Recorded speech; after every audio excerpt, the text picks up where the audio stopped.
de patología y informes de biopsia, así que esa es la idea. Bueno, partamos con las lesiones. Bueno, en parte ya es cierto que lo habíamos visto cuando vimos lesiones iniciales de alteraciones en hígado fundamentalmente, pero hay algunas lesiones más específicas, como que están asociadas más bien a algún tipo de inflamación. Por ejemplo, las degeneraciones balonizantes, que fundamentalmente están asociadas a lesiones de tipo viral inicialmente. Otros son las degeneraciones espumosas, acumulación de grasa, que ya la habíamos visto anteriormente, ¿cierto? Ya sea como microvacuolas o macrovacuolas. Y también en algunas condiciones podemos encontrar acumulación de hierro y cobre. En la acumulación de hierro fundamentalmente está dado en lesiones que producen una sobrecarga. Me refiero a lesiones de tipo hematológicas, donde además se produce destrucción de eritrocitos y eso genera entonces una sobrecarga de hierro y se acumula en el hígado. Y hay otras condiciones como el depósito excesivo de cobre, y estos entonces hay que hacerle técnicas especiales para poderlos visualizar. Las formas, o sea, el hígado tiene distintos patrones, distintas formas de cómo se producen focos y áreas de necrosis. Una, la necrosis coagulativa, que es isquémica, fundamentalmente, se va a comprometer dependiendo, digamos, la estructura vascular que se comprometió, que se trombosó o se estenosó. Por lo tanto, suele ser de todo un segmento o un área del hígado. Por otro lado, cuando hay fenómenos de tipo necrosis inducida por fundamentalmente viral, vamos a tener algunos cuerpos apoptóticos que en la literatura se describen como cuerpos de Councilman. Y también, dependiendo el tipo de inflamación, el tipo de noxa, eh, Ahora voy a checar en clase. alguien tiene el micrófono encendido.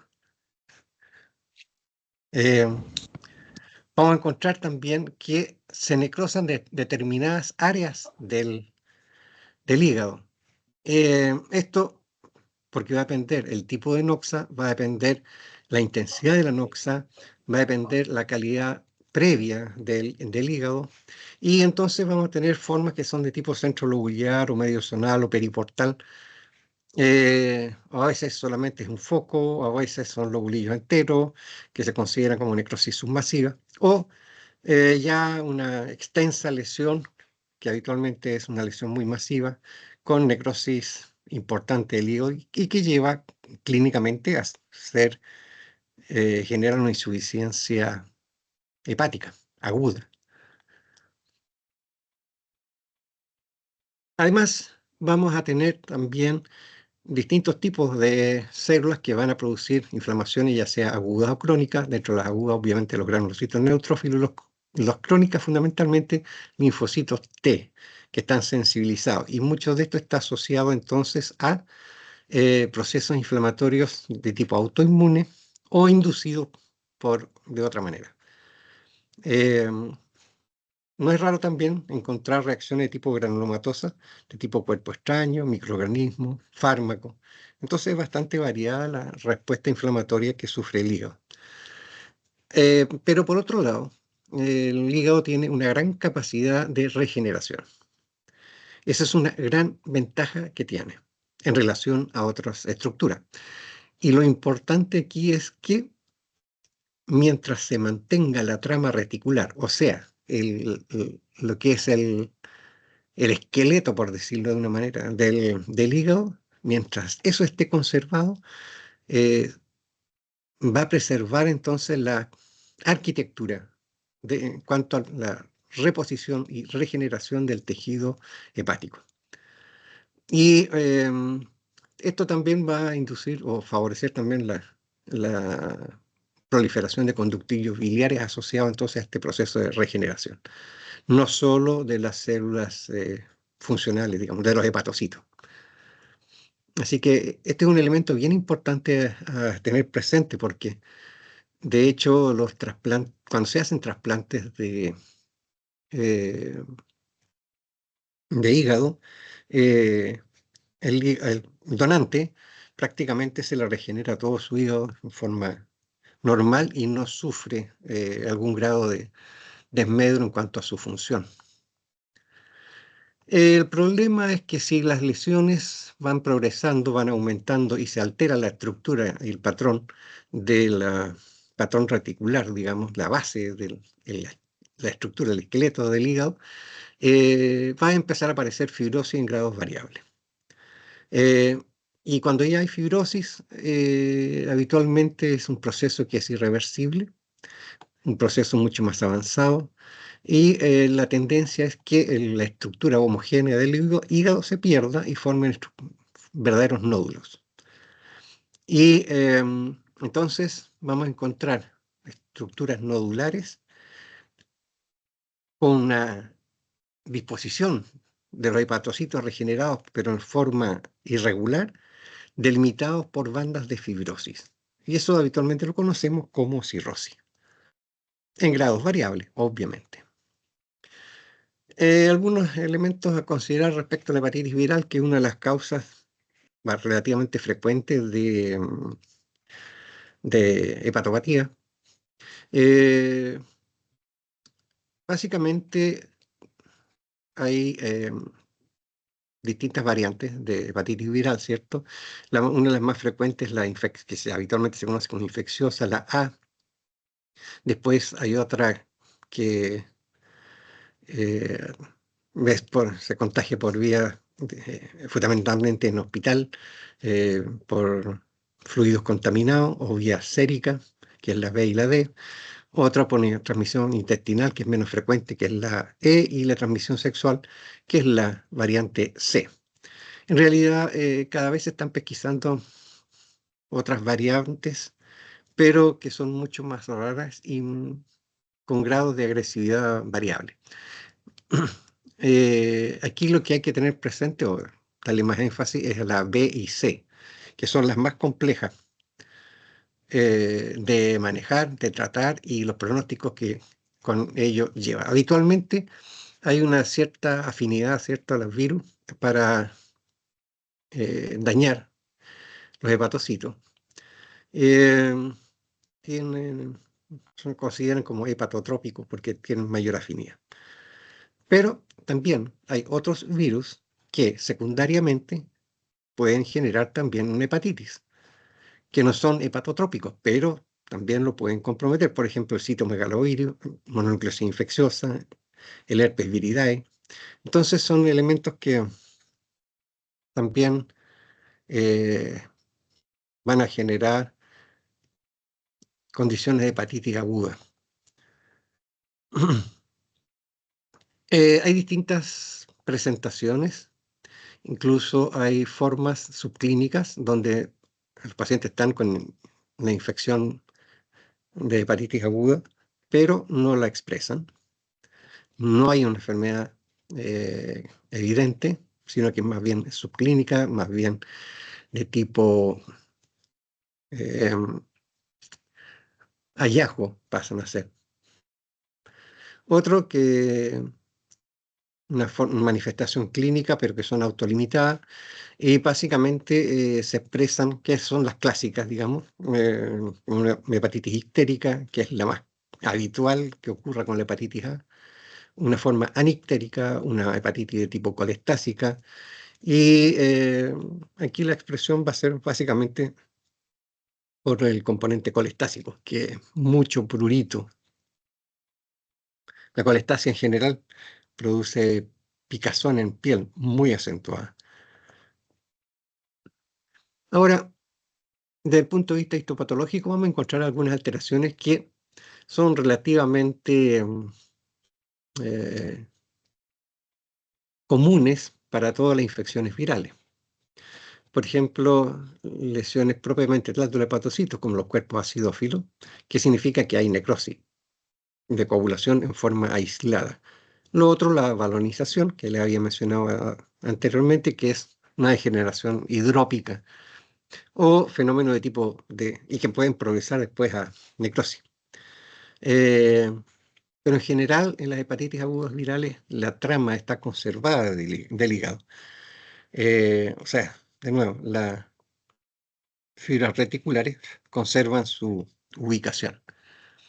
Entonces aquí vamos a observar, ¿cierto? Hay dilatación, hay balonización, hay hepatocitos grandes, bien demarcados.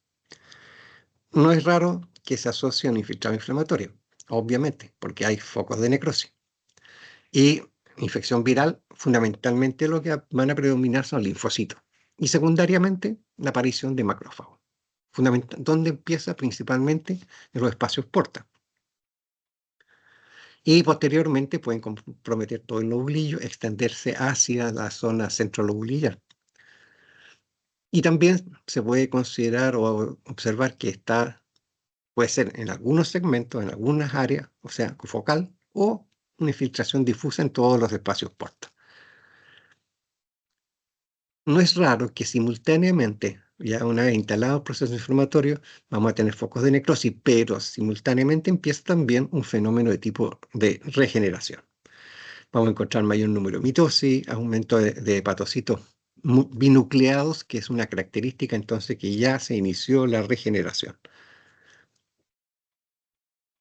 Entonces, básicamente, la lesión principal sería de tipo inmunológico, asociado muchas veces a linfocitos T que generan este tipo de inflamación. Hay unas formas de evolución un poco distintas que son distintas expresiones y depende mucho también de las condiciones del paciente. Por ejemplo, una hepatitis fulminante. Esto suele ser, llevan rápidamente a la insuficiencia hepática y suelen estar dados cuando la infección viral es muy masiva. Y por otro lado tenemos la hepatitis crónica, que son condiciones que se prolongan en el tiempo. Y no es raro también que en relación a la hepatitis aguda algunos pacientes queden como portadores asintomáticos y mm, no hagan hepatitis, no tengan manifestaciones clínicas, y estos son los más peligrosos de todos. Peligrosos me refiero en que son portadores, pueden infectar a alguien y sin saberlo. Y afortunadamente no son muy frecuentes. Entonces, ¿qué elementos nos hacen sospechar que estamos frente a una condición de evolución un poco distinto, que la necrosis sea muy intensa, muy extensa, muy intensa? Se dice que es masiva cuando ya compromete más del 85% de la masa hepática. Y va a depender también un poco esta extensión dependiendo del momento que se produce la infección o la hepatitis aguda y en que empieza ya a haber esta necrosis masiva. Habitualmente el hígado, en vez de ser un color marrón, café, más oscuro, adquiere una coloración amarillenta medio anaranjado, disminuye de tamaño, la consistencia es muy blanda y fundamentalmente, o sea, no es raro que esto uno lo encuentre como elemento en un proceso, una autopsia, porque los pacientes suelen ser, al hacer una necrosis masiva, hacen una insuficiencia hepática agudísima y no suelen sobrevivir a esta condición. Entonces, prácticamente, ¿cierto? En la necrosis masiva no se reconocen estructuras propias del hígado. Si logra sobrevivir, y a las pocas semanas el hígado se vuelve mucho más pequeño, flácido, adquiere un aspecto más rojizo que se parece mucho al vaso. Por eso que se conoce como las zonas espelmizadas del hígado. Un aspecto más homogéneo, pero sí hay una pérdida de la estructura lobulillar desde el punto de vista histológico. Entonces, básicamente aquí se traduce que efectivamente hubo una necrosis con alteración de la trama reticular y secundariamente hay una gran vasodilatación de los sinusoides con congestión vascular. Y no es raro encontrar entonces macrófagos con restos celulares, ya cuando empieza a reabsorberse el proceso. Si pasa más tiempo, el hígado es bastante pequeño, muestra áreas cicatriciales con áreas regenerativas y se suele presentar, dependiendo del estado o el tiempo de evolución, con un aspecto más amarillento, una atrofia más roja cuando es subagudo, o finalmente como una hiperplasia nodular múltiple. ¿Por qué? Porque se producen nódulos regenerativos, pero en forma desordenada. No, como se perdió la estructura básica, digamos, del hígado, entonces hay, esta regeneración es desordenada y también se compromete la función. No es raro que además se nos produzcan zonas de mayor necrosis y otras que se preservan mejor, y entonces vamos a tener lo que se denomina necrosis en puente.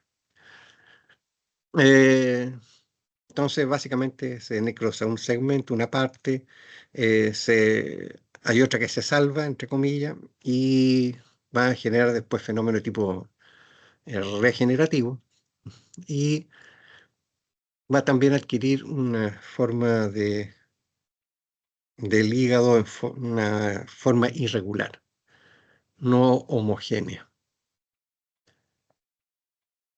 En los necrosis en sacabucado, necrosis erosiva, habitualmente ocurren en pequeños segmentos, pequeñas áreas, eh, habitualmente en las zonas periportales, y esto habitualmente, esta forma suele estar asociada a las hepatitis de tipo autoinmune.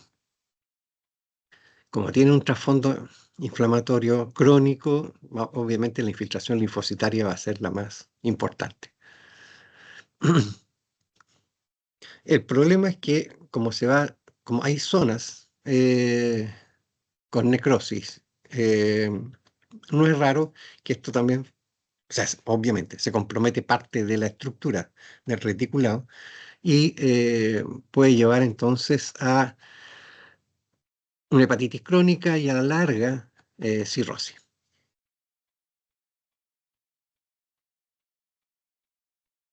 ¿Cómo se define hepatitis crónica? Básicamente es un concepto más bien clínico, inflamación del hígado por más de 6 meses. Ese es el concepto principal. Las causas variadas, desde virus B y C, que son como los más habituales de encontrar, la hepatitis crónica de tipo autoinmune. De nuevo, esta autoinmune puede ser en grados variables en cuanto a su extensión y necrosis que pueden generar. No es raro también que sea por droga y hay algunos casos donde sencillamente nunca se llega a saber exactamente la causa de por qué se produce la hepatitis crónica.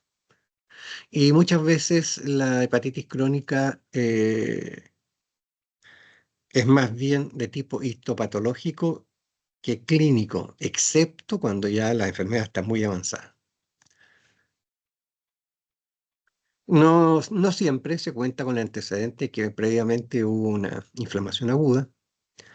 Eh, Se dice que estadísticamente más o menos que los casos de hepatitis aguda B, un 5 a 10% pasan a transformarse en hepatitis crónica, y los casos de hepatitis aguda C sí tienen mayor porcentaje de evolucionar hacia la cronicidad, 30-40%. Esto es importante porque eh, el hecho de tener la infección por hepatitis aguda C no es raro que hagan finalmente insuficiencia hepática asociada a cirrosis. El punto es que las tasas de infección por virus B y C son un poco distintas, por lo tanto, eh, es difícil obtener el dato de que cuánto es la incidencia de cada uno respecto a si es B o si es C.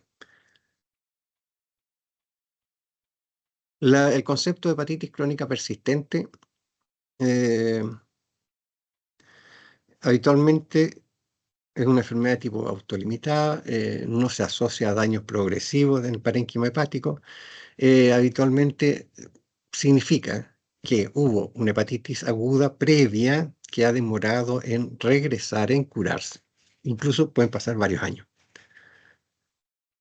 Y muchas veces se asocia a la persistencia del virus en B, en suero.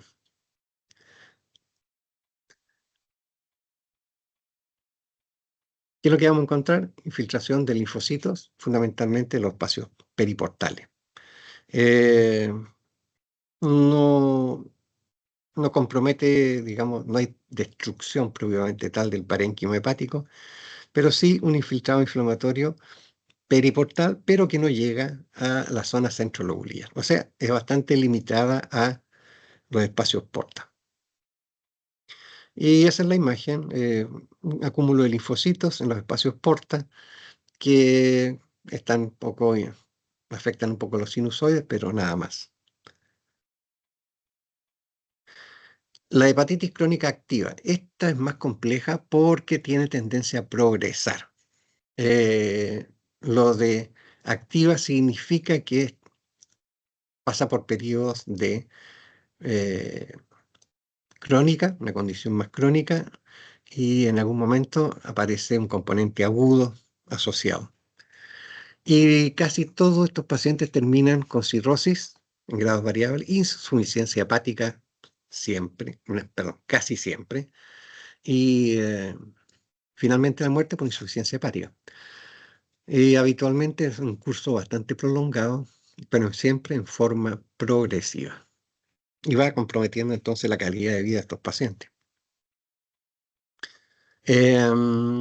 Muchos de estos suelen ser candidatos a trasplante. El problema es que, a pesar de que el tiempo es bastante largo en que se va manifestando, el punto es que no siempre hay donantes adecuados.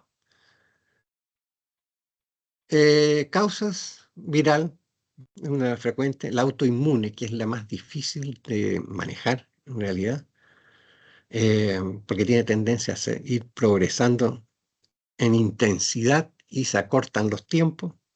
Causas que no se conocen, ¿cierto? Idiopáticas, pero también se suelen asociar a drogas, alcohol, el depósito de cobre, la enfermedad de Wilson. El déficit de alfa-1 antitripsina también es otro elemento que puede favorecer la permanencia de una hepatitis crónica con elementos de actividad aguda. Entonces, ¿qué es lo que vamos a encontrar? Linfocitos, células plasmáticas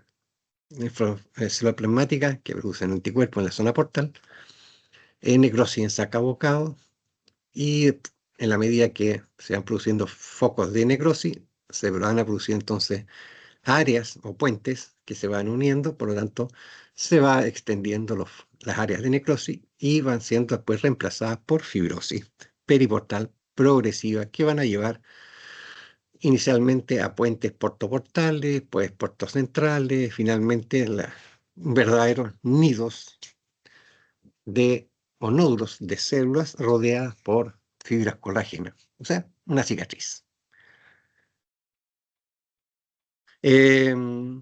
Cuando la necrosis en puente se hace mayor confluente, la enfermedad tiene mortalidad 50% a los 5 años. O sea, significa ya que está en un límite hacia la insuficiencia hepática. Entonces aquí tenemos las distintas expresiones desde el punto de vista de la distribución de la inflamación crónica, ¿cierto? Habitualmente más ubicado en la zona periportal, que después se va extendiendo mayormente y de nuevo se va extendiendo hacia la zona centrolobular. Y la fibrosis va siendo progresiva, ¿cierto? Inicialmente parte en la zona, como en la B, pues parte en la zona periportal, después se extiende, se unen, hay bandas de unión entre los espacios portales y finalmente quedan nódulos de tipo regenerativo rodeada por fibra colágena.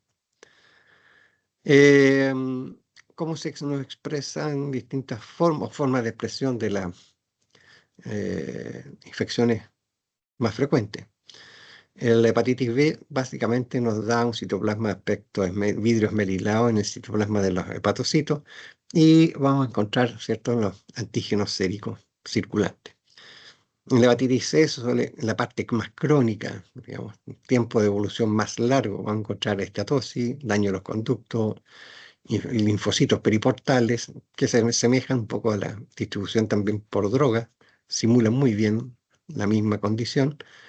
La hepatitis D, o sea, el antígeno circulante, hepatitis autoinmune, esta es una de las más complejas porque tiene tendencia a producir un daño severo, presencia de células plasmáticas, células gigantes, como respuesta, digamos, a los focos de necrosis.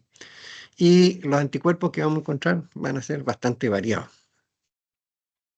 Y los que producen más daño son los de tipo microsomales, eh, que llevan finalmente a la insuficiencia hepática.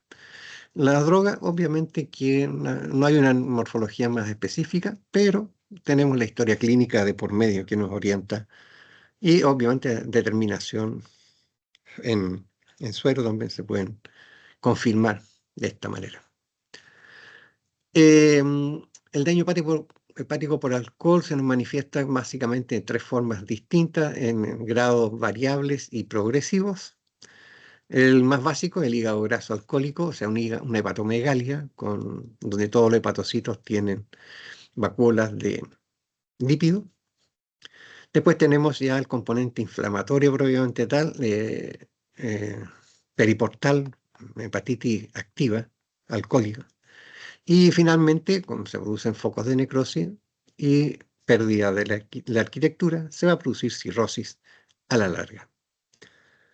Entonces, básicamente, la asociación, o sea, la extensión y grado van a depender de la cantidad y en la duración de la ingesta de alcohol. Están estrechamente relacionadas, ¿cierto?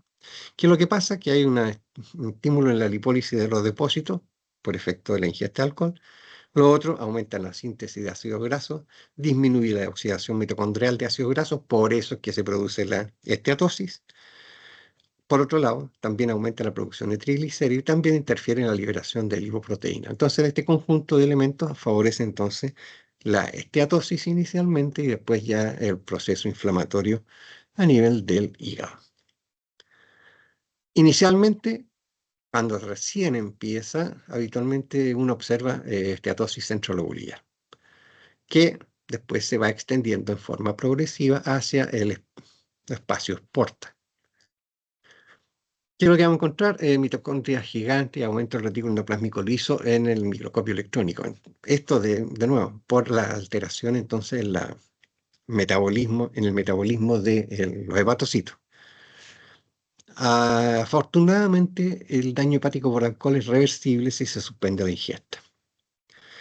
Pero siempre y cuando no haya progresado el cuadro y cuando estemos todavía frente a una condición de hígado graso y no un daño más extenso con fibrosis.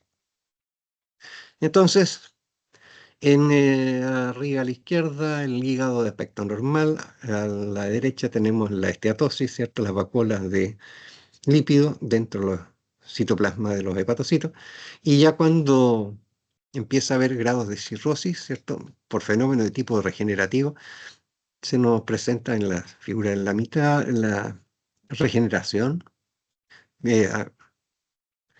que es en este caso micronodular, pero a veces es macronodular. O sea, en realidad van compaginadas, van asociadas entre ellas. El problema de las macronodulares, que es a veces muy difícil de pesquisar, sobre todo cuando se quieren hacer biopsias por punción, porque dentro del nódulo la arquitectura está generalmente conservada y la fibrosis y la cirrosis uno la ve en la parte periférica, entonces la aguja muchas veces muestrea más el centro y pasó por la zona de la fibrosis y no queda bien registrada. Por lo tanto, el diagnóstico de una cirrosis macronodular es poco confiable desde el punto de vista de una biopsia por punción. Entonces el daño hepático por alcohol va siendo progresivo, ¿cierto? Aquí tenemos una esteatosis bastante importante. Lo que se ve en azul significa que ya hay algún grado de fibrosis y empieza a formar entonces pequeños nodulitos. Las lesiones básicamente empiezan a producirse cuando ya hay consumo equivalente a 100 gramos diarios de alcohol durante 3 a 5 años. Además, se requiere cierta susceptibilidad de huésped y esto está dado fundamentalmente por la cantidad de alcohol deshidrogenasa que tengan los pacientes, las personas, en el estómago.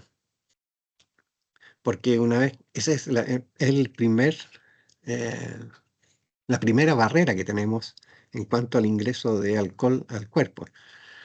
Y la cantidad de alcohol deshidrogenasa está determinada genéticamente. Habitualmente los hombres tienen mayor proporción de alcohol deshidrogenasa que las mujeres, establecido genéticamente. Y las razas o las personas de origen asiático en general tienen aún menos alcohol deshidrogenasa. Por lo tanto, son mucho más susceptibles a daño hepático por alcohol. Entonces, cuando ya hay fenómeno de tipo de hepatitis asociada al alcohol, vamos a encontrar algo que es bastante característico, que se alteran las queratinas dentro de, o sea, en realidad son filamentos intermedios de los hepatocitos y que se expresan como cuerpos de Mallory. Son verdaderas queratinas. La imagen del centro es de color medio eh, café oscuro, corresponde entonces a tinción de queratina. Y básicamente cuando uno los ve desde el punto de vista histopatológico, ve acúmulos de este material medio rosado y fundamentalmente se expresa o aparecen cuando el paciente está cursando con una hepatitis asociada a ingesta de alcohol. A ver, los cuerpos de Mallory son muy sugerentes de hepatitis de ingesta por alcohol, pero no son patognomónicos, no son exclusivos. Pero sí, cuando uno ve lo más probable que esté cursando con una hepatitis de tipo alcohólica. Así que son un muy buen referente para ahondar un poquito en la historia clínica del paciente. La gracia además que tienen es que si el paciente deja de beber alcohol, los cuerpos de Mallory desaparecen, regresan completamente sin dejar ningún rastro. Entonces, básicamente, en la hepatitis alcohólica lo que vamos a tener, ¿cierto? Un componente basal de esteatosis y infiltrado linfocitario y algunos granulocitos neutrófilos, dependiendo del grado de actividad, en la zona periportal y a veces también centrolobular, pero fundamentalmente periportal. La evolución, si va progresando y el daño es muy severo, ¿cierto? Y el paciente no deja de tomar alcohol, va a producir entonces una insuficiencia hepática grave a la larga, asociado entonces a cirrosis. Se dice que estadísticamente, si se deja de beber, hay una regeneración adecuada en 25% de los casos, una persistencia del 50% y una progresión a la cirrosis en 25%. O sea, un poco una lotería de verdad. Eh, Obviamente que a un paciente que ya está con cirrosis, decirle que deje de beber es casi un imposible. Lo más probable es que siga, por un lado, siga progresando la enfermedad y por otro lado que siga bebiendo. Entonces la cirrosis ya significa, ¿cierto?, que hay una gran destrucción del parénquima hepático con bandas de fibrosis que acá se ven de color azul. Las dos imágenes de la izquierda. Ahora, el hígado, como tiene cierta capacidad regenerativa, ¿cierto?, se va a regenerar, pero en forma de nódulos que son menos funcionales. Entonces, en realidad el daño hepático por el alcohol habitualmente es progresivo, ¿cierto? Y puede tener distintas manifestaciones, llegar como a hepatitis alcohólica, fibrosis, finalmente hepatitis crónica con fibrosis, que va finalmente terminar en cirrosis hepática. Esto lo encuentro muy simpático, porque en realidad traduce que es un daño progresivo y habitualmente no asintomático. Y entonces lo pongo porque en realidad creo que es muy decidor esa imagen. Vamos a ver algunos tumores del hígado. Lejos, y esto se lo había mencionado anteriormente, ¿cierto? El tumor de hígado más frecuente habitualmente es una metástasis de un primario que está en otra parte. ¿Qué otra parte? Gastrointestinal es como lo más frecuente, mamario y pulmonar. Eh, entonces, cuando estamos sospechando que hay una posibilidad de una metástasis y no tenemos antecedentes de un primario, obviamente tenemos que hacerle técnicas de inmunohistoquímica para tratar de dilucidar su origen. En si es gastrointestinal, la citoqueratina 7 nos va a orientar a que sea gástrico, y si es la queratina 20, así es un cáncer de tipo eh, colónico. Sospecha de cáncer mamario, la CK7 también, y el Breast Cancer Antigen, que también nos permitiría entonces certificar de que tiene un origen mamario. Y pulmonar, habitualmente TTF1 y nepsina A, que son positivos para los eh,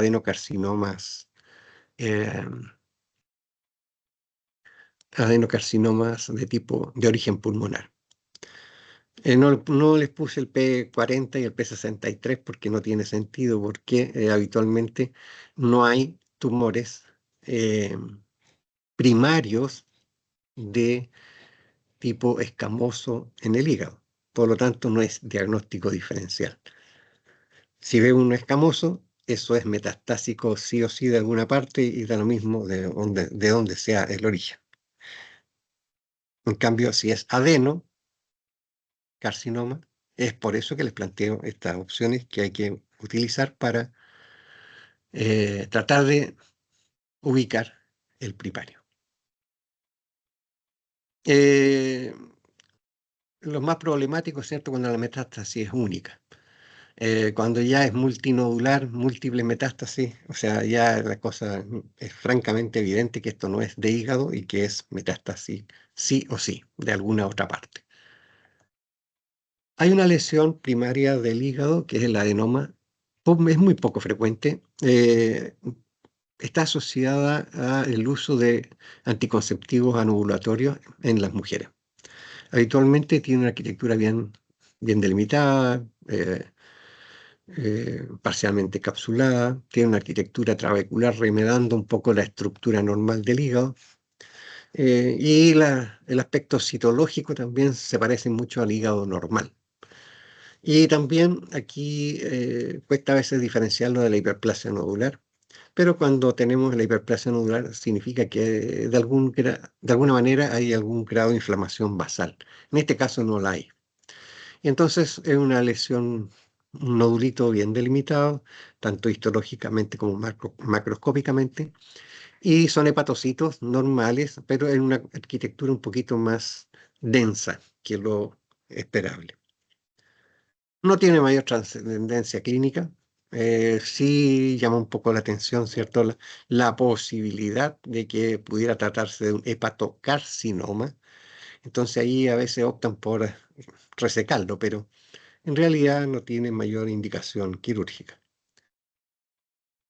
Muy distinto al carcinoma hepatocelular, que antiguamente se conocía como hepatoma o hepatocarcinoma. Eh, la frecuencia en el mundo es bastante variable. Está asociado habitualmente con cirrosis.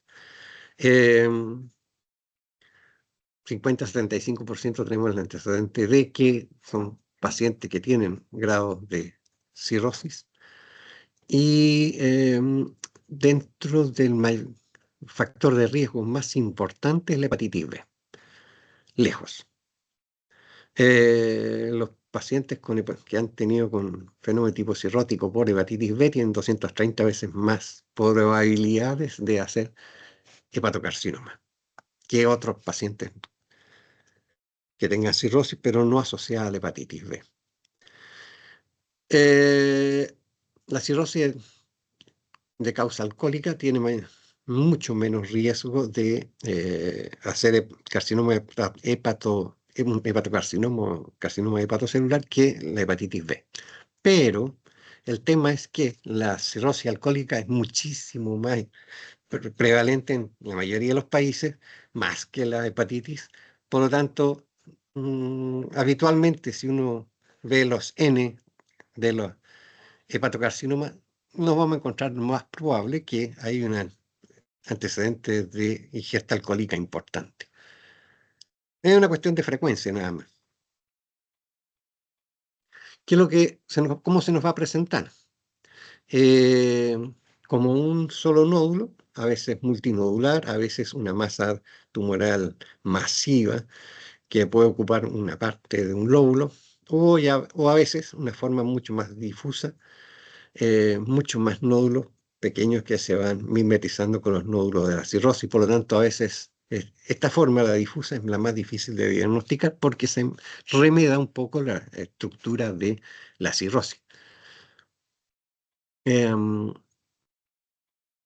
Y habitualmente las masas suelen ser, no es raro que tengan focos hemorrágicos, tengan un aspecto más verdoso porque hay acumulación de bilis en esta zona. Habitualmente es un tumor de aspecto sólido, no tiene componentes quísticos y las células se disponen remedando un poco la estructura trabecular del hígado. Tiene poca estroma en general. El citoplasma, como decía, se remeda un poco en los hepatocitos, pero hepatocitos atípicos, grandes, con núcleo vesiculoso, nucleolos prominentes, y habitualmente muy pocos canalículos biliares. Este tipo de tumor tiene tendencia a hacer metástasis vía intravascular hacia distancia. Y no es raro que haya asociado trombosis de la vena porta o de la vena suprahepática debido a efecto masa que hace el tumor en el parénquima pulmonar, pero el parénquima hepático. Entonces, como les decía, habitualmente son tumores grandes y muchas veces irresecables. El pronóstico suele ser bastante ominoso por la tendencia a metastizar rápidamente. Como decía, forma trabéculas, trata de remedar un poco la arquitectura del hígado, pero los hepatocitos son francamente neoplásicos. Focos de necrosis, que están en amarillo, ¿cierto? Son bastante frecuentes. La atipía epitelial de los hepatocitos también se ve, núcleos irregulares, grandes, cromatina granular, bien importante. Mitosis en abundancia. Un elemento que a veces ayuda desde el punto de vista diagnóstico, desde el punto de vista clínico, a hacer el diagnóstico es que estos pacientes cursan con alfa-fetoproteína sérica elevada. Así que es un elemento también que nos ayuda a certificar el diagnóstico y no tener que hacer biopsia. ¿Cómo se disemina? Uno, por invasión local, por compromiso de la porta y de la hepática, hace metástasis también a los ganglios linfáticos regionales.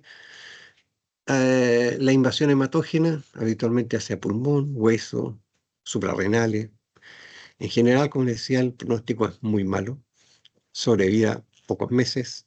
La radio y la quimio no son efectivas, entonces realmente, y además como se pesquisa, habitualmente ha estado mucho más avanzado. La resección quirúrgica a veces es posible dependiendo de dónde esté ubicado. y en algunos pacientes el trasplante de hígado también ha resultado favorable, pero no es lo habitual, porque lo habitual es que sea una gran masa y resecable.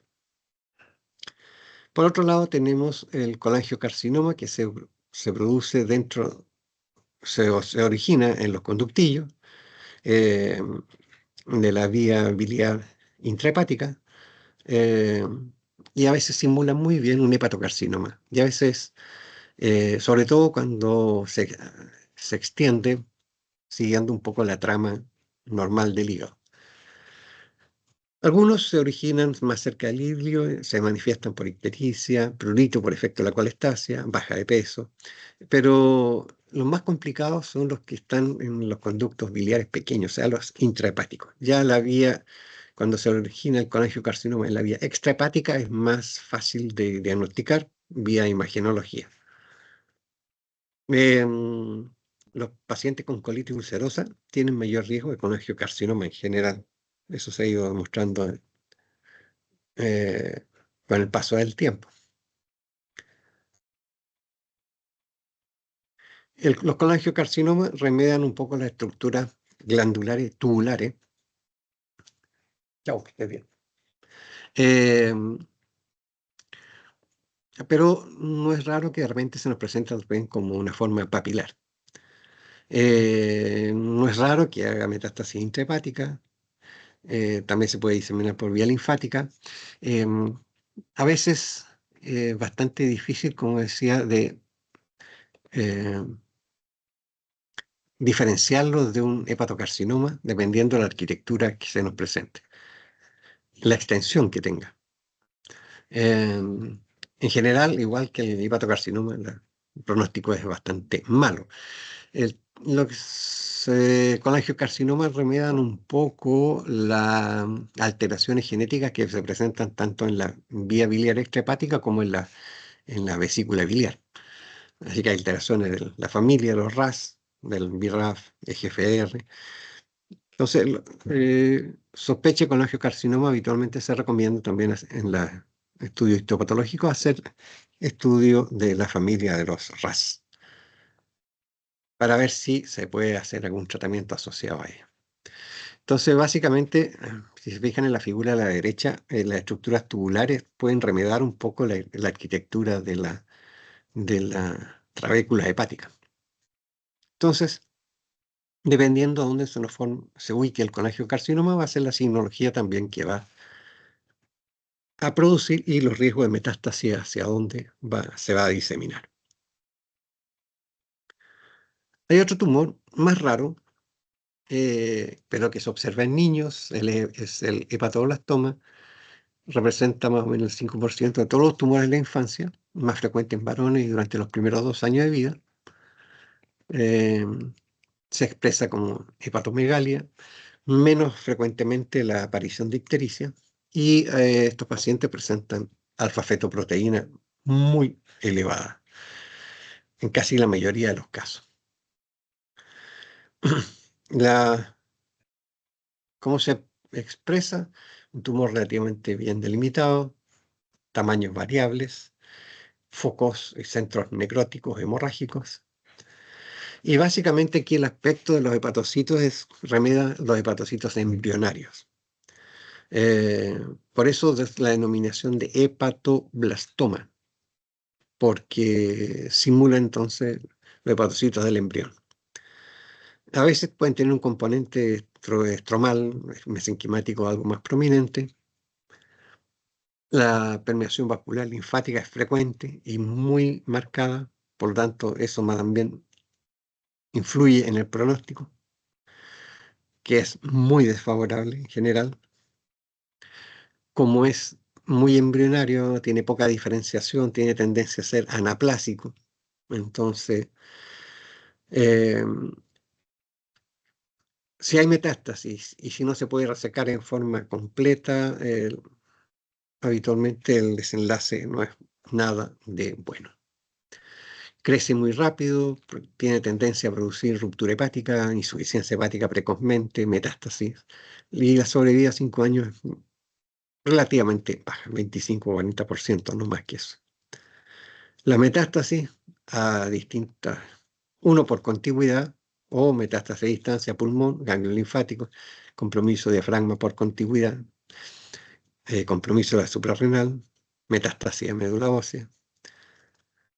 Si se pilla precozmente y en una condición de menor volumen, puede ser curativa la resección quirúrgica, pero no siempre es así. Las indicaciones para hacer una biopsia hepática. Uno, tratar de diferenciar si hay lesiones de tipo benigno o maligno. Obviamente, sospecha de un adenoma versus carcinoma de células hepáticas o hepatocarcinoma. Nos puede ayudar.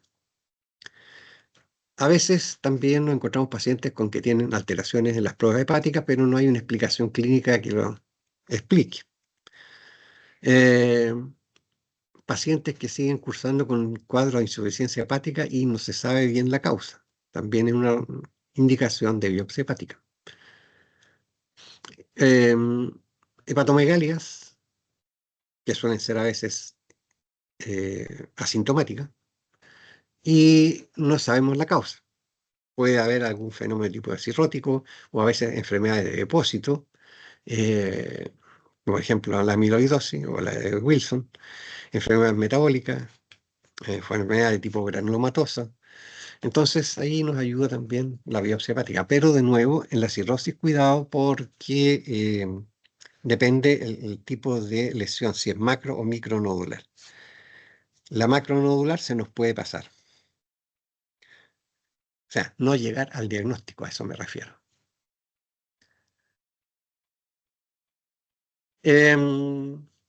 Hepatitis viral crónica, enfermedad hepática alcohólica, nos ayuda un poco a orientarnos en cuanto a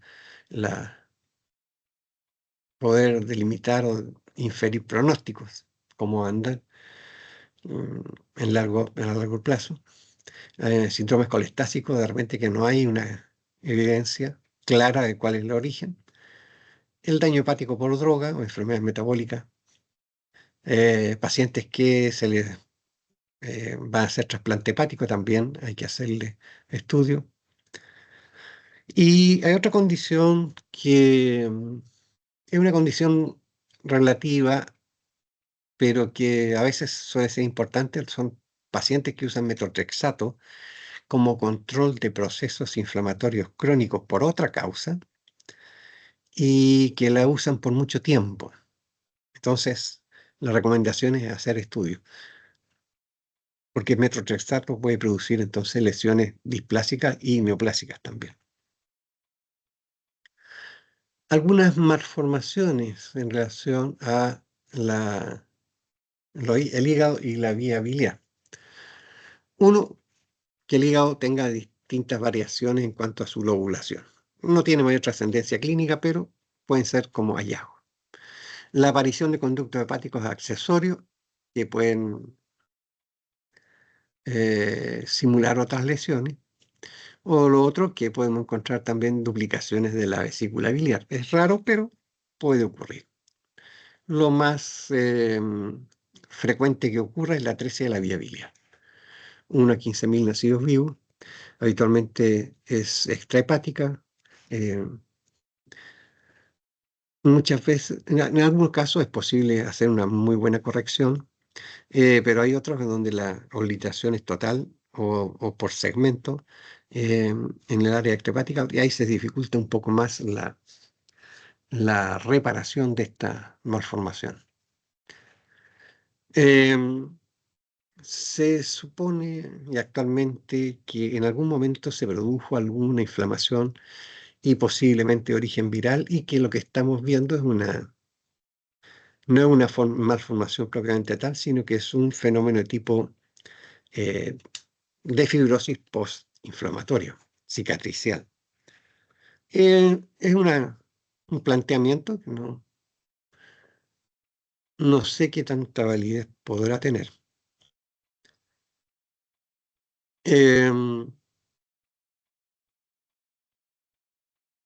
Básicamente expresión más importante va a ser la presencia de ictericia en las primeras semanas de vida, pero ojo, aquí se puede confundir con por un lado, la eritroblastosis fetal, pero que afortunadamente es poco frecuente actualmente. Pero por otro lado, en las primeras semanas hay chicos que cursan con hiperbilirrubinemia por destrucción de glóbulos rojos, porque tiene una masa de glóbulos rojos que le está sobrando, y viene entonces una destrucción de glóbulos rojos en forma masiva, y el hígado es incapaz de transformar la destrucción de los glóbulos rojos de bilirrubina no conjugada a bilirrubina conjugada, y por lo tanto se produce ictericia. Entonces, a veces no se suele pensar en la atresia de la vía biliar cuando estamos con un chico con ictericia. El problema es que rápidamente se puede producir fibrosis de los espacios porta, porque en realidad está sometido a alta presión, ¿cierto? No, una presión más elevada, no alta tampoco, pero sí no hay drenaje de la vía biliar. Y secundariamente aparecen todos los signos de colestasia, el prurito fundamentalmente. Por otro lado, tenemos una enfermedad que es la enfermedad poliquística del hígado,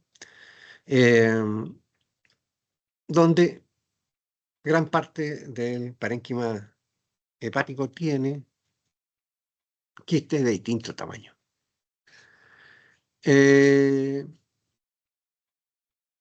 lo presenta básicamente con tres formas distintas. El hígado poliquístico de tipo adulto, que está asociado a quistes en los riñones. Habitualmente es autosómica dominante, muy compleja de manejar.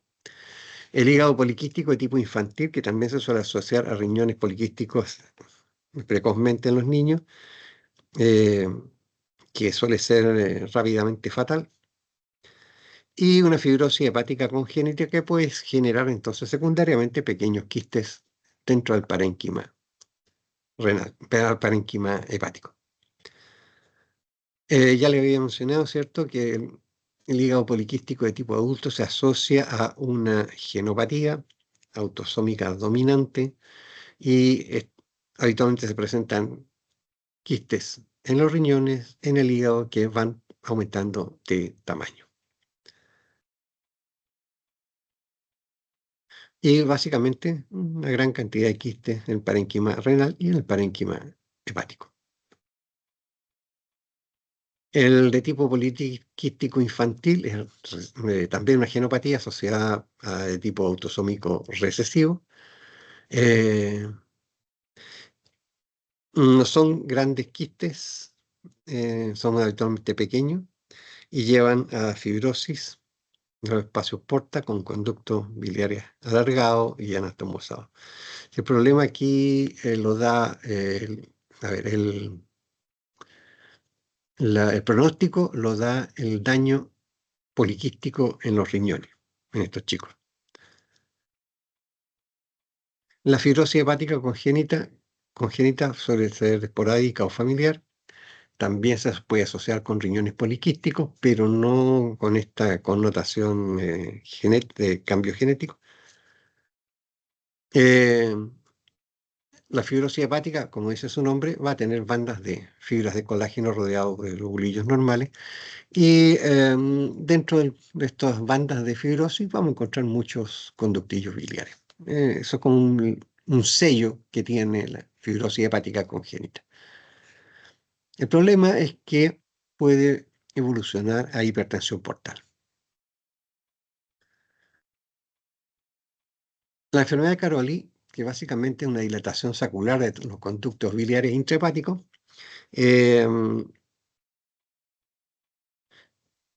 habitualmente van progresando en el tiempo, muchas veces son asintomáticos, no hay una tendencia familiar, pueden aparecer a cualquier edad, pero no es raro que se vayan produciendo, que estos quistes vayan aumentando de tamaño.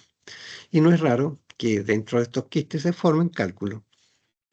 o que favorezcan fenómenos de tipo infeccioso e inflamatorio.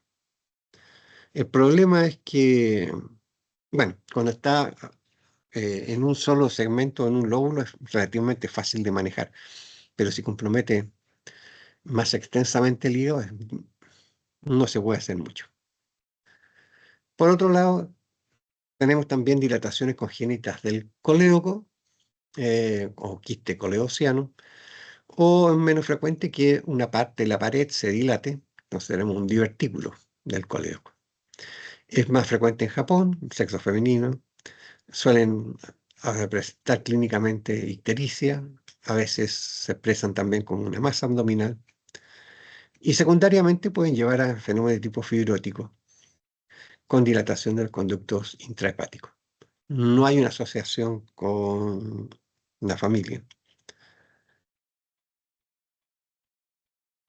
Algunas lesiones en la vesícula biliar.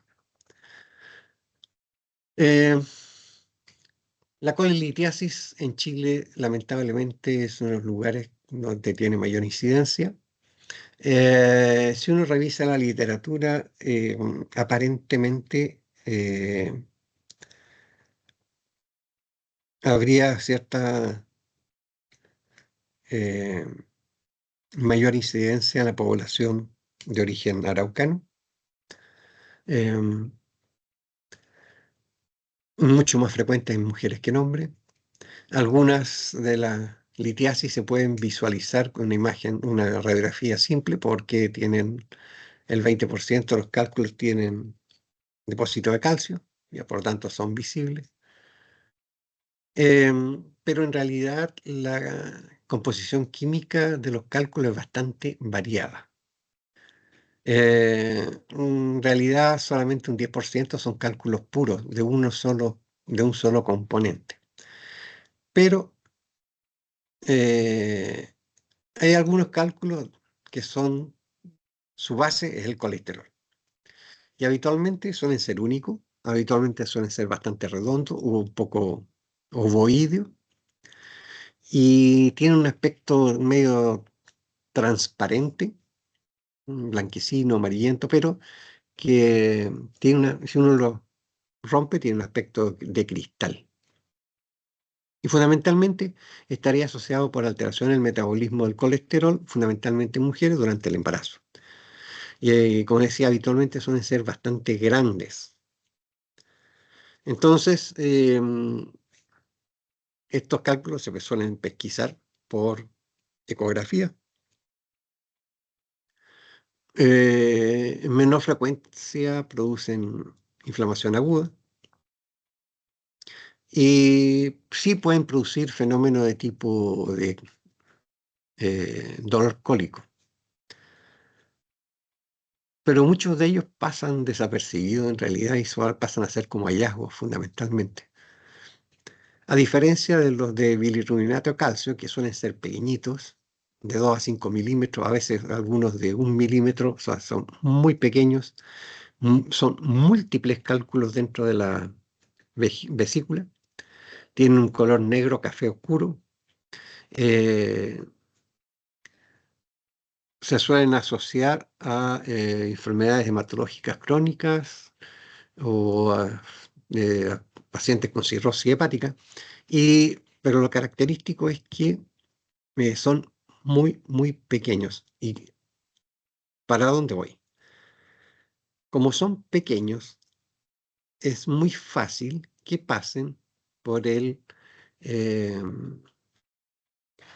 lleguen al colédoco vía el conducto cístico, y si llegan al colédoco pueden llegar a la ampolla de Fater, y si en algún momento el diámetro del cálculo un poquito mayor, va a producir obstrucción. Obstrucción del colédoco a nivel de la ampolla de Fater. ¿Qué significa esto? Que va a producir aumento en la presión hacia atrás. Y si aumenta la presión a ese nivel, va a aumentar a nivel del colédoco y también en el conducto pancreático. Y ese aumento de la presión en el conducto pancreático va a inducir la activación de las proteínas, las enzimas pancreáticas, y se va a destruir el páncreas. O sea, una pancreatitis aguda. Entonces, pacientes con litiasis suelen presentar o asociarse un cuadro de pancreatitis aguda, lo habitual es que los cálculos sean pequeñitos y de bilirrubinato de calcio. Por otro lado, tenemos lo de carbonato de calcio, pero habitualmente esos son más grandes, no son, no tienen una forma muy regular, habitualmente son polifacetados, o sea, forman un verdadero molde dentro de la vesícula, pero como son tantos, se moldean entre ellos. 6 a 8 milímetros, incluso algunos llegan a medir centímetros. Eh, pero los más grandes en general que se ven son los de colesterol. De repente algunos llegan a medir eh, prácticamente 4 o 5 centímetros. Incluso a veces algunos cálculos de colesterol ocupan todo el volumen, o sea, la cavidad de la vesícula y la moldean. Por otro lado, tenemos los cálculos mixtos que básicamente, como al parecer, como los combinados en realidad, es una mezcla de los distintos componentes, y depende un poco de cómo se empieza a formar, cuál es el núcleo inicial, y sobre ello se empiezan a agregar la parte calcio, se agrega el bilirrubinato, entonces va formando distintas estructuras.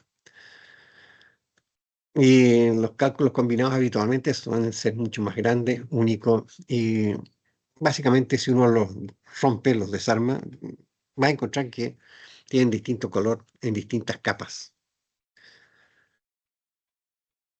Ahora, la colelitiasis va a favorecer obviamente el proceso de inflamación aguda o crónica. Y finalmente, también, por ese fenómeno inflamatorio persistente, la mayor incidencia de cáncer de vesícula biliar. Las complicaciones de la colititis aguda crónica, ya le había mencionado, ¿cierto? Por efecto masa del cálculo sobre la pared de la vesícula. La colangitis, cuando hay obstrucción y sobreinfección.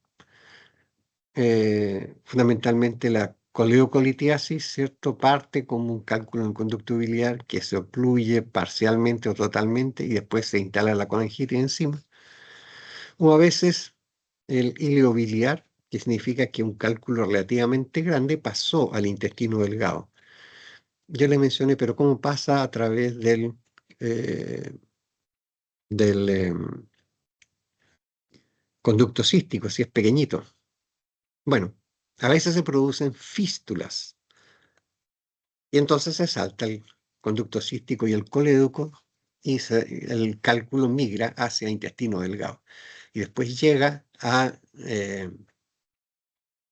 el guión terminal, ahí se ocluye en la válvula ileocecal y entonces producen el ilio biliar.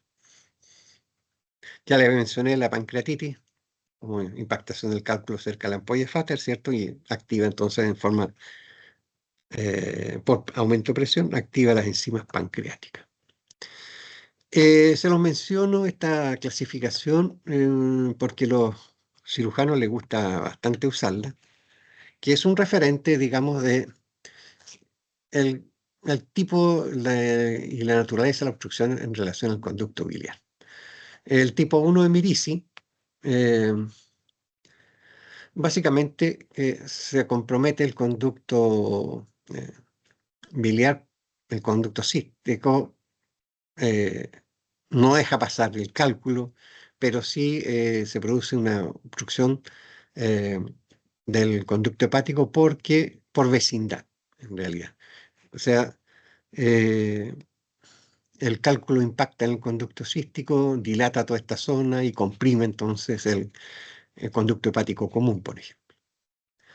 El MIDICI tipo 2 va a crear, por erosión de la superficie de la vesícula, va a crear entonces una fístula colecistobiliar y afecta más o menos el 33% de la circunferencia del conducto hepático común y también va a generar entonces obstrucción. El tipo 3, hay una fístula colecistobiliar que afecta al menos 66% de la circunferencia del hepático común. Y la 4, hay una fístula que afecta más del 66% de la circunferencia del conducto hepático común. Y el 5, ya hay una fístula colecistoentérica bien marcada, ¿cierto? Con o sin hilo biliar. ¿Por qué se lo menciono? Porque los cirujanos lo consideran esto como también para priorizar las intervenciones quirúrgicas. La colecistitis aguda se nos puede presentar habitualmente asociada a litiasis. Eso es lo más frecuente. Pero pueden haber otras causas, por ejemplo, isquémica, factores químicos, pero lo más habitual es que haya asociación con litiasis. Y que este cálculo trata de salir por el conducto cístico y entonces se produce una retención del componente biliar y no hay vaciamiento de la vesícula y va a producir cuadros de cólico bien importantes.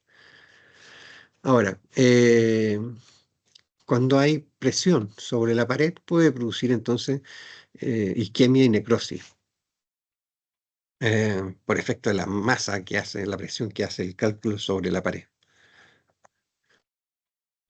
Hay una condición que se denomina colecistitis aguda alitiásicas. Son poco frecuentes, preferentemente en niños y habitualmente asociada a cuadros graves basales que tienen. Por ejemplo, una septicemia estreptocócica o fiebre, están cursando con fiebre tifoidea. Entonces, secundariamente hacen una colecistitis aguda, pero no tienen cálculo. O a veces, cuando hay pacientes que se nos someten a otra cirugía, no biliar, digamos, y hacen como complicación una colecistitis aguda, alitiásica. Entonces, básicamente lo que vamos a encontrar, ciertos focos hemorrágicos, edema, hiperemia, gran infiltración por neutrófilos, que parten la mucosa, pero pues compromete todo el espesor de la pared. Por otro lado, la colecistitis crónica básicamente es un proceso inflamatorio de larga data, asociado también a litiasis, y no es raro que sean como episodios de micro lesiones agudas. Y básicamente uno lo que encuentra es que hay una vesícula que ha estado luchando contra el cálculo, por lo tanto no es raro que se produzca un engrosamiento de la pared y fibrosis secundaria. Ahora, hay situaciones donde el cálculo es bastante grande, comprime todo el espesor de la pared y la pared además se hialiniza y no es raro que se calcifique. Y cuando se calcifica, se traduce desde el punto de vista imagenológica como una vesícula en porcelana. Ese es el nombre que usan los radiólogos. Entonces, en la colecitis crónica habitualmente, como decía, el engrosamiento de la pared y además una hipertrofia de la tónica muscular y eso le da un aspecto trabecular, rugoso a la superficie de la mucosa. Y no es raro que en los procesos inflamatorios crónicos, además, el epitelio puede sufrir metaplasia intestinal o metaplasia de tipo pilórica.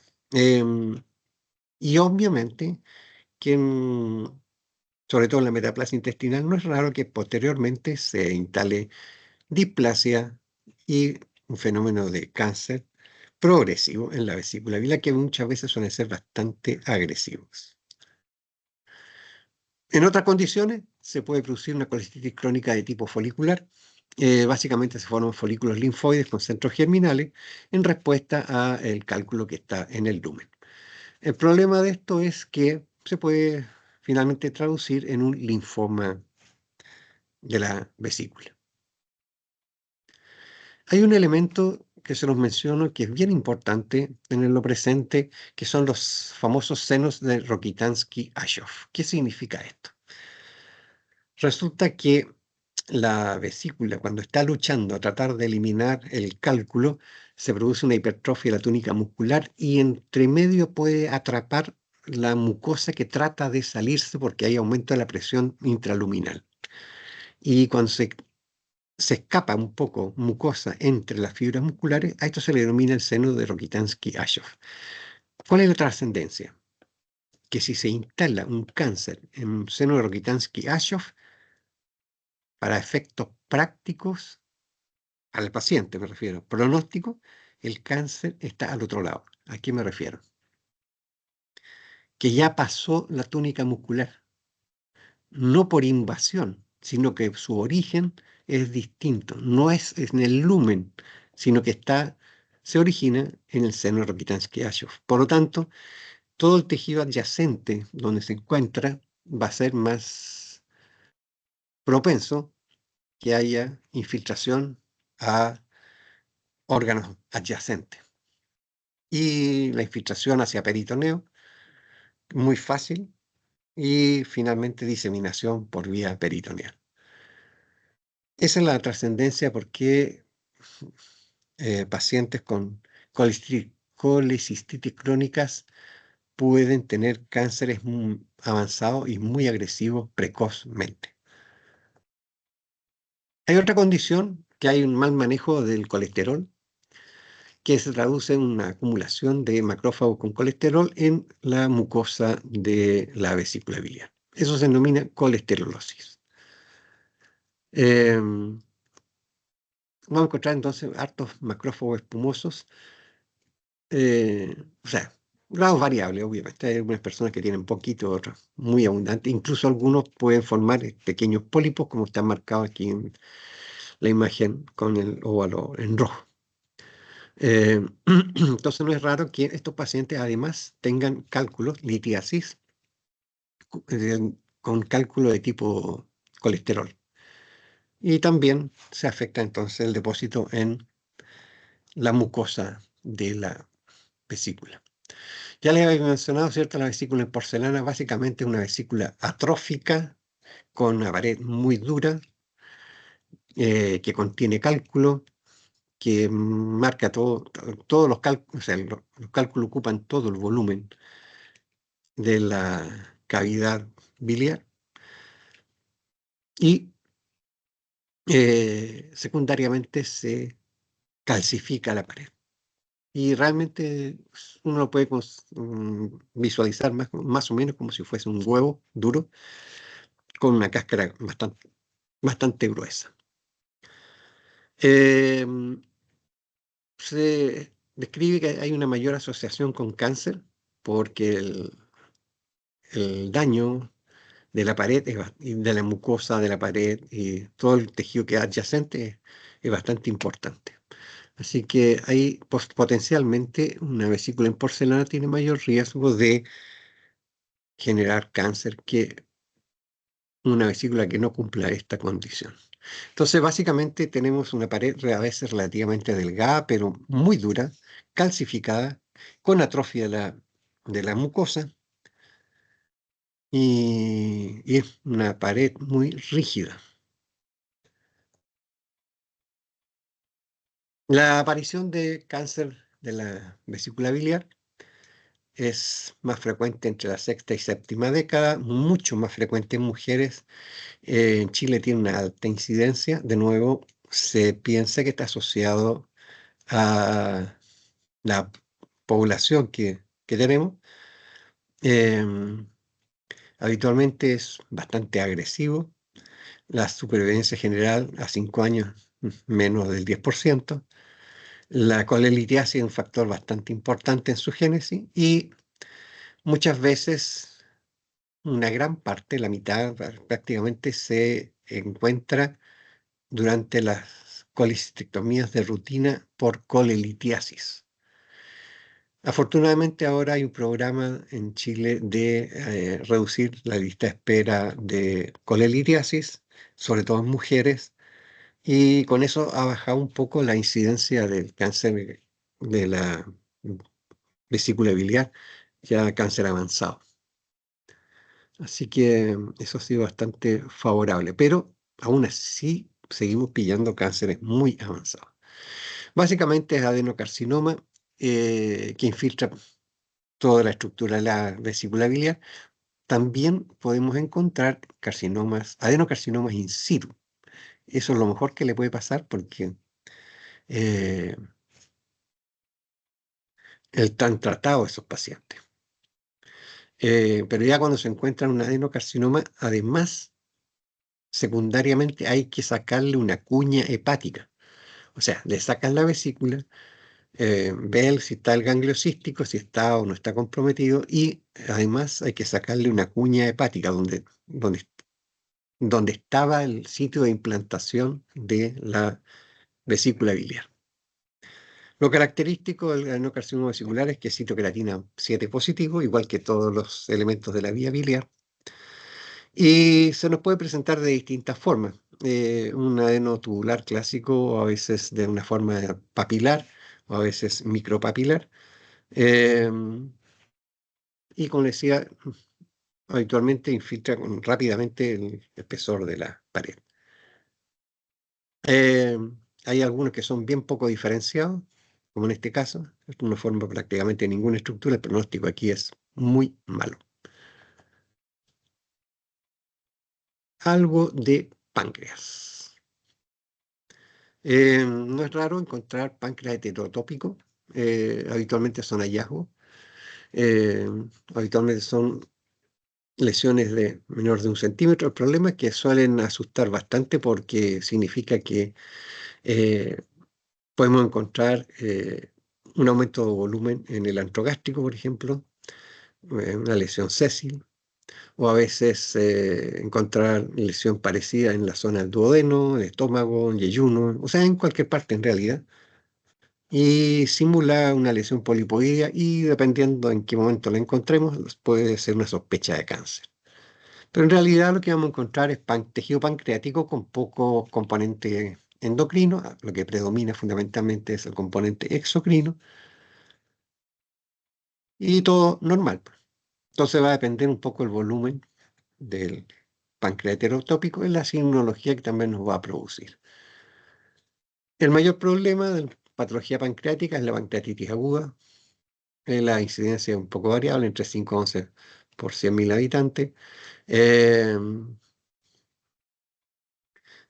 la, Las estadísticas son bastante variadas de acuerdo a las series que se puedan considerar. Hay una alta asociación con alcoholismo y también la litiasis biliar. Acuérdense que los cálculos pequeñitos son los que van a favorecer la aparición de pancreatitis aguda.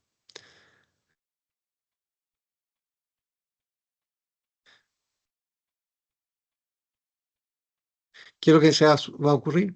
Vamos a tener edema, necrosis, hemorragia en distintos grados. Eso es lo característico. ¿Y qué es lo que pasa? Fundamentalmente se debe a que hay una activación de enzimas proteolíticas, tripsina y fosfolipasa. Y esto va a generar entonces destrucción del parénquima pancreático y se van a producir también disolución de la fibra elástica debido a las elastasas pancreáticas, destrucción de vasos sanguíneos y vamos a tener entonces distintas presentaciones. Desde algo más leve, como una pancreatitis edematosa, que básicamente una lesión confinada al páncreas, menor trascendencia en cuanto a pronóstico, y la mortalidad sigue siendo importante, pero es menos de 5%. En cambio, si hay una necrosis masiva, o una hemorragia masiva, mucha inflamación y no bien delimitada, la tasa de mortalidad aumenta muchísimo más.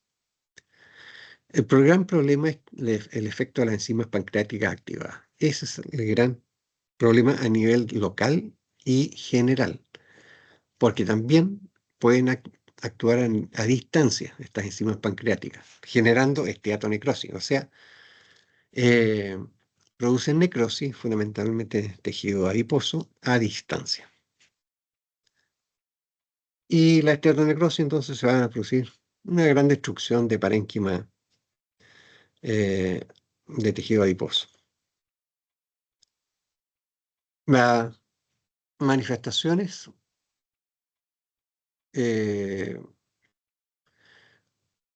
clínicas fundamentalmente se produce una hipovolemia, tendencia al shock por retención de líquido en terceros espacios. Por tanto, se va a manifestar como hipotensión, se altera el tono vascular periférico y las enzimas proteolíticas que entran en la circulación van a producir daño en distintas partes, dentro de ello al epitelio alveolar de los pulmones, y se va a complicar la situación. Se activa también la cascada del complemento y va a empezar todo un proceso de paninflamación prácticamente en todas partes.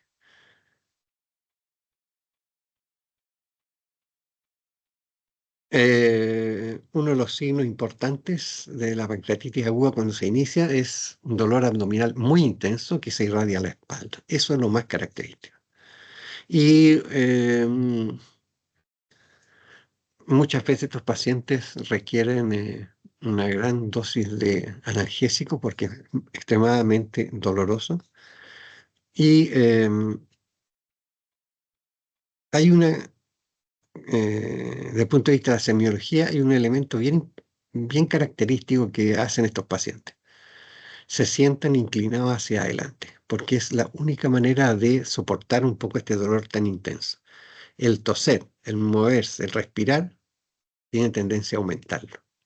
Entonces son pacientes que están quietos, sentados, dispuestos hacia adelante, y desde el punto de vista clínico vamos a encontrar sudoración, taquicardia, taquipnea, dependiendo obviamente del grado de destrucción tisular que esté sufriendo en distintas partes.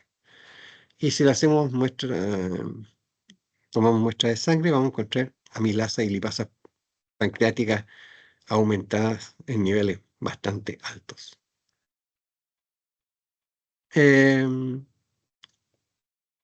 Una manifestación que ocurre relativamente rápido, que es un descenso brusco del hematocrito y aumento del nitrógeno ureico, alteración en la calcemia, relación parcial de oxígeno cuando hay compromiso pulmonar. Entonces es bastante importante y el riesgo de muerte es bastante alto. Y muchas veces estos pacientes cursan con un estado de shock que es bastante refractario, asociado a insuficiencia renal, insuficiencia respiratoria progresiva, insuficiencia cardíaca que se instala después. Entonces es un cuadro bastante crítico.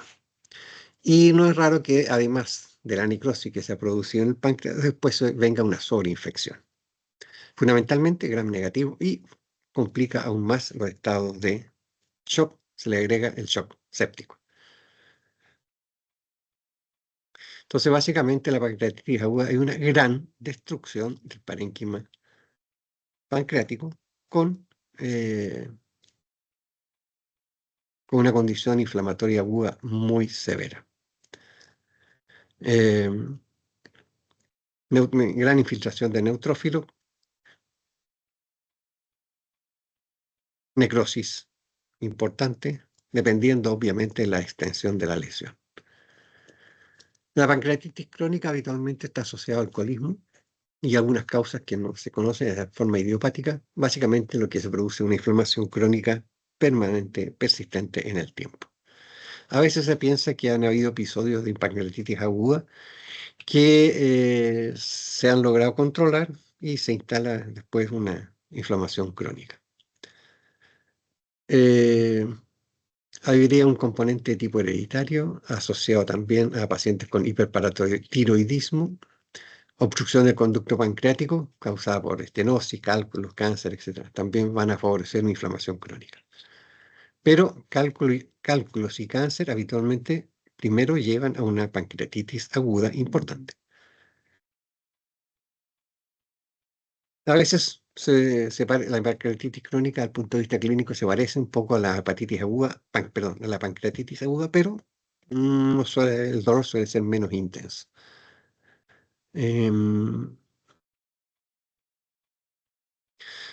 Finalmente, estos pacientes pueden tener incluso reducción en la secreción de insulina y disminuir la tolerancia a la glucosa.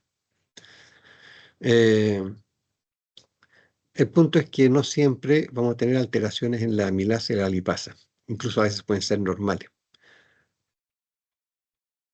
Entonces, básicamente lo que vamos a encontrar, ¿cierto? Un proceso inflamatorio crónico de larga data con algunos grados de fibrosis secundaria. Y no es raro que tengamos ectasia ductal, o sea, dilatación de las estructuras ductales del páncreas, con disminución de acinos pancreáticos. Los tumores, más o menos tumores pancreáticos aparecen alrededor de los 55 años, más frecuente en hombres que en mujeres. Se origina fundamentalmente en páncreas exocrino, más frecuente en la parte acinosa que ductal, y se localizan preferentemente en la cabeza. Después también en el cuerpo, cola o forma más difusa. Pero lo característico es que sea en la cabeza más frecuentemente. El problema es que ya al momento del diagnóstico, la mayoría de los pacientes tienen un cáncer avanzado, con compromiso ganglional linfático y ya ha metastizado a hígado o a pulmón. Entonces, por eso que el pronóstico es tan malo en general. Desde el punto de vista de examen de laboratorio, se puede pesquisar a través del aumento de los anticuerpos monoclonales CA19-9, que están elevados, por lo tanto, orienta que hay un tumor pancreático. Podemos tener un carcinoma tipo ductal o también acinar. Los más frecuentes son los acinares, o sea, remedan un poco la arquitectura de los acinos pancreáticos, como dice su nombre. Y también podemos tener de repente tumores de tipo neuroendocrino, como el de la izquierda, pero son mucho menos frecuentes. Habitualmente la tomografía computarizada, cuando ya se hace, muestra que son irresecables la mayoría de estos tumores. La supervivencia al 5 años es bastante mala y no es raro que estos pacientes cursen con un dolor bastante intenso al final de sus días, por lo tanto requieren analgesia profunda en los últimos momentos de su vida. Esa es la historia más o menos habitual de estos cánceres.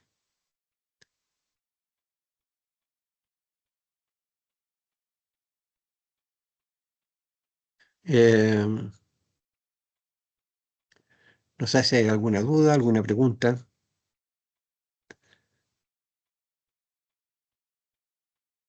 Algo que no esté Hola, claro. profe. Hola. Hola, profe. Disculpe, me quedó una duda respecto a los tumores pancreáticos que producían una pancreatitis, que era ¿Ya? que era lo que ellos obstruían, que producían la pancreatitis. O sea,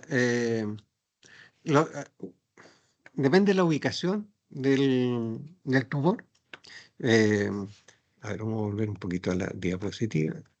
Va a inducir secundariamente una pancreatitis sobre el tumor, dependiendo si es ductal, si es, por ejemplo, en la cabeza del Ujú. páncreas. Si ahí está el tumor, se va a ocluir el conducto pancreático, habitualmente el principal, y va a desencadenar además una pancreatitis hacia atrás. Entonces se complica enormemente la condición. O lo otro, que la otra forma de pancreatitis aguda habitual es por el cálculo, que se impacta en la ampolla de Vater.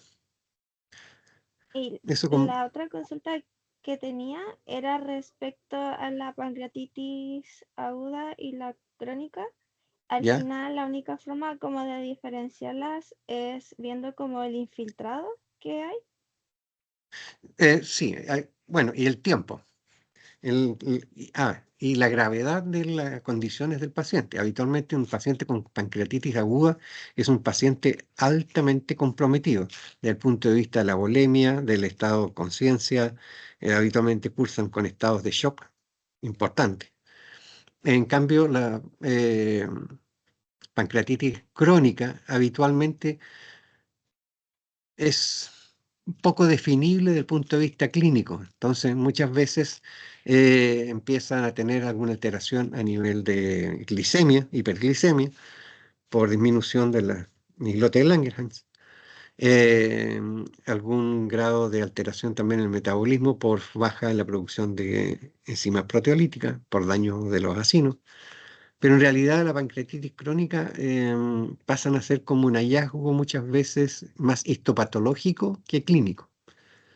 Entonces, Y eso es generalmente en qué se daría, porque usted igual decía que en la pancreatitis crónica, por ejemplo, no estaba el dolor característico. Y claro, si usted me habla como eso de la hiperglicemia, quizás ya yo lo veo en un paciente y podría decir como, puede tener un comienzo de diabetes. ¿Cómo yo podría hacer esa diferencia y decir como realmente no es eso y es que está esta pancreatitis crónica que al final igual podría estar siendo un indicador de algún cáncer, me imagino? eh, no, habitualmente cuando, al revés, voy a partir al revés. Cuando el cáncer habitualmente va a producir signos obstructivos y metastásicos precozmente. O sea, no te da tiempo, no te da mucho tiempo para llegar a Ah, una condición de pancreatitis crónica. crónica, Al solamente revés, aguda. sí. Y lo otro que habitualmente, por ejemplo, en la pancreatitis crónica, otro de los hallazgos habituales que uno le busca es enzima en circulación, amilasa, lipasa, Mm. en sangre, digamos, en suero, no están, muchas veces tampoco están elevadas. Entonces, habitualmente la pancreatitis crónica, como te digo, suele ser bastante, pasa desapercibida. Hasta que ya hay un daño pancreático mucho más severo y empiezan a haber signos de déficit, finalmente. Mm, Eso es lo que ok. suele ocurrir. Entonces, se podría decir que es como normal que muchas veces estos pacientes como que se pasen y como que uno le diga como que quizás tiene alguna hiperglicemia Es, y cual- como controlarla con la medicación habitual y que realmente tenía esto otro. Exactamente, muchas veces con pancreatitis crónica eh, suelen pasar absolutamente desapercibidos, excepto que tengas el antecedente previo de que en algún momento ha hecho episodios de pancreatitis aguda, pero tiene el antecedente clínico que pasó por una situación así bastante grave, ya sea por coleocolitiasis, ya sea por una, eh, ya sea por una inflamación por otra causa, pero tuvo una hepatitis, no, perdón, una pancreatitis aguda previa y que secundariamente Claro, no se ha resuelto completamente y te queda inflamación crónica. Pero ahí tienes el antecedente previo. Entonces de repente hay claro. pancreatitis crónica que pasan absolutamente desapercibidas. Hasta que de repente Sí. alguien le hace una ecografía y encuentran que hay un páncreas Y más aparece fibroso. ahí de la nada. Sí.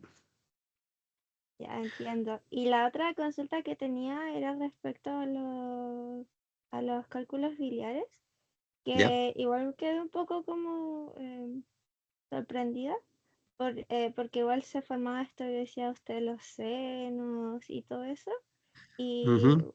bueno, no sé si habrá sido como, mi mala suerte o algo así, pero al menos yo recuerdo que ambos doctores que me vieron cuando yo tuve cálculos biliares me decían como que, o sea, sí, eventualmente hacer la operación, pero como que al final era muy, mm, a ver cómo decirlo, como que no lo veían como algo así tan necesario. O sea, en algún momento si yo me la iba a hacer, que me la hiciera.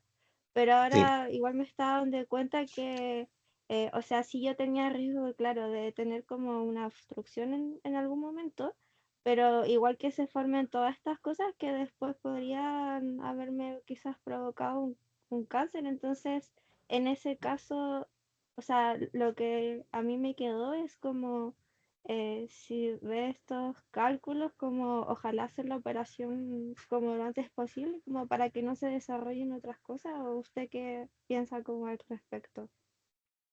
Bueno, en realidad esa es la política actual del Ministerio de Salud, operar lo antes posible, más en una mujer, eh, porque se ha visto claramente que tienen mayor incidencia de cáncer y también por todas las complicaciones secundarias que se pueden producir. O sea, no solo es la colelitiasis, sino que, como te digo, puede ser una cole aguda y operar una cole aguda versus una elección, una cirugía electiva hecha con todas las reglas y normas actuales, Claro, es muy distinta la situación.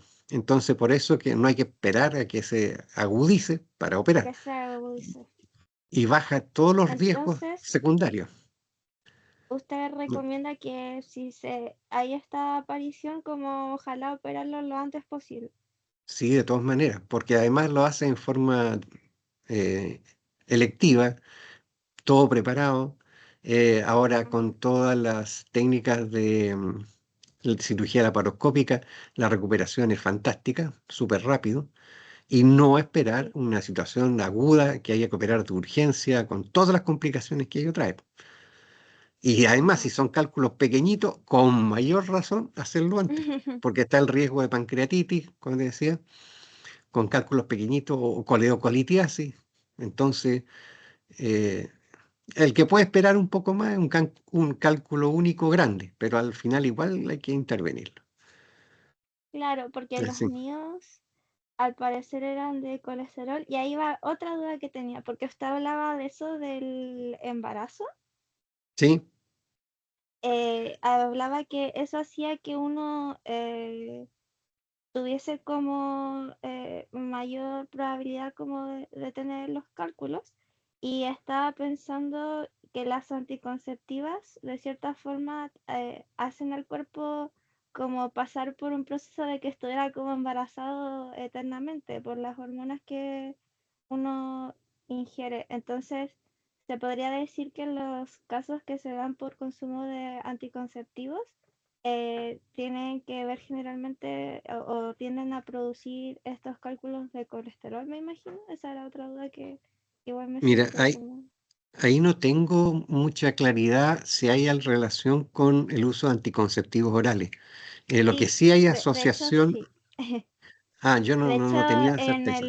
en los tremendos folletos que hay, sale Sí, que una de las causas es eso, porque ya, claramente como yo era joven, igual como que, y yo aparte soy vegetariana hace muchos años, mi consumo de grasas como bien pobre, la verdad, entonces como que fue como sorpresa igual que yo tuviese los cálculos, po.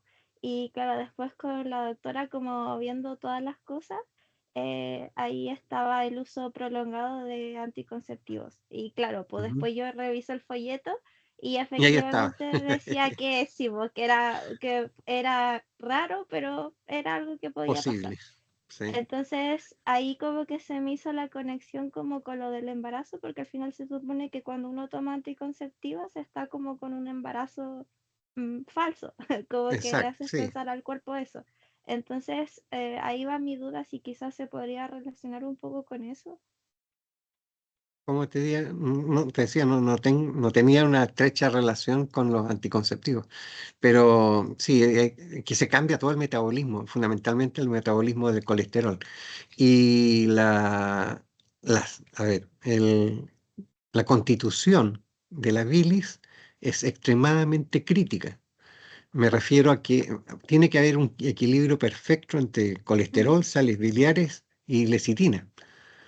Y si se altera alguno de esos componentes, basta con que se forme un pequeño de núcleo de calcificación, perdón, de núcleo de solidificación de alguno de estos componentes y después se produce un desequilibrio completo y empiezan a crecer, a depositarse más, ya sea sales biliares, colesterol, sobre este núcleo de condensación y el cálculo, y él o los cálculos empiezan a crecer y de Mm. repente ocupan todo el volumen de la vesícula biliar. Sí, es verdad. Ah, y la última pregunta, perdón que le haga tantas preguntas, es que tenía hartas preguntas durante la clase y pensé que las iba a olvidar, pero creo que recuerdo la mayoría. Era sobre, ay, no recuerdo, era algo respecto al hígado que le pasaba a los recién nacidos y que se confundía a veces por la destrucción de los glóbulos Ah, rojos, que subía sí, la bilirrubina. Eso, sí. ya usted dijo que igual muchas veces eso pasaba como desapercibido, entonces mi pregunta era como, ¿en qué momento como que se llega a ese diagnóstico de que era una malformación? Como Eh, en qué eh, momento de la vida de ese paciente como que se llega a descubrir que tenía esa malformación. bueno, en general, la, los recién nacidos que cursan con ictericia por efecto de destrucción masiva de glóbulos rojos, porque le están, entre comillas, sobrando, son Ujú. chicos normales, sanos, sin otra Sí. signología ni sintomatología, pero que están ictéricos, Ujú. con niveles de hiperbilirrubinemia indirecta elevadísimos. Ahora, cuando hay atresia de la vía biliar, habitualmente o sea, además de la ictericia van a tener otras sinologías, fundamentalmente de tipo obstructivo, cólico, dolor, vómito, asociados porque hay mal manejo de toda la alimentación. Entonces, claro, la ictericia es un signo más, pero como te digo, habitualmente la atresia va asociada a otra sinología no obstructiva. Entonces, pero a veces puede ser una atresia parcial, o sea, no componente obstructivo. Entonces ahí va a ser un chico que va a estar ictérico más prolongado eh, de lo que debiera estar. Pero como te digo, habitualmente van asociados a otros signos, Pero no es tan exclusivo. entonces se descubre como dentro de los primeros meses de vida, ¿no? Sí, claro, precozmente, Ah, relativamente ok. precoz. Pero me refiero a que un chico ictérico en los primeros 2, 3 días, eh, Pasa además desapercibido. lo primero que piensa es que está con poliglobulia. Eso es lo Claro. primero que uno piensa. Es la tendencia natural por frecuencia, además. Pues sí, los otros Ajá. son condiciones sumamente raras, pero que de repente ocurre. Ya, perfecto. Gracias, profe. Perdón que le haya hecho tantas No, preguntas. está bien. Hay otras Pero preguntas, consultas. me gustó esta clase, está interesante. ¿Hay otras dudas, preguntas?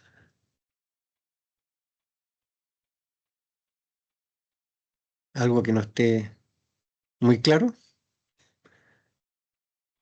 Si no, siendo las, ¿cuánto? 15:49, terminamos por hoy día. Bueno, de hecho, si hay por otra consulta, pregunta, por favor usen el correo también. ¿Mm? Eso.